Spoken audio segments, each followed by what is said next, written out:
After sewing my inseam here, so this is my inseam, I had a U at the top of both legs. And this would be my left leg. You can tell because this side right here is my front. Here's my seam, so the front is shorter than the back. And this is what's going to go on the inside of my leg. So this would be my left leg. And I'm going to line it up with my right leg and sew this U together. So I'm looking at the right side of my fabric.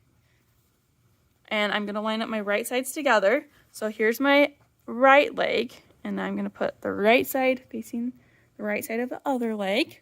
So I'm looking at the wrong side now. And everything should line up pretty well because I'm lining up a back to a back and a front to a front. I'm going to pin the top here. So there's two tops, so I'll pin these. I'll line up the raw edges, make sure they're very well lined up. Line up these raw edges. And then the next thing I'm going to line up is this, like the two seams. Oh, sorry, you're shaking a little bit. But you can kind of see it looks like a butterfly or something right here.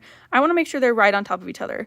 This would be not on top of each other, right? If they're, I want to make sure that my seam allowance is open as well. But right here, they're not on top of each other. You can kind of see that. If I slide it over just a little bit, now they're right on top of each other. And that's what I want. So I'll go ahead and pin that in place.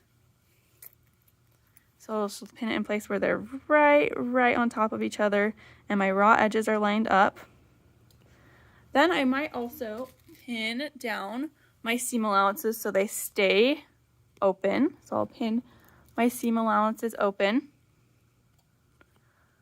And I'll lay this flat again. And I'm going to go through and pin every 3 to 4 inches, okay?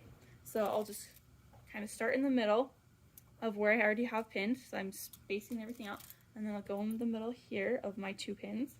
I always like to pin in the middle of 2 other, like if I have 2 spaces pinned, then I go in the middle and then I go in the middle of that. So I have these 2 spaces pinned, I'm going to go in the middle. And if I wanted to put another pin in, I could go in the middle of each of those. Same thing here. I have the top and the bottom of this U, the side of the U pinned, so I'm going to go to the middle.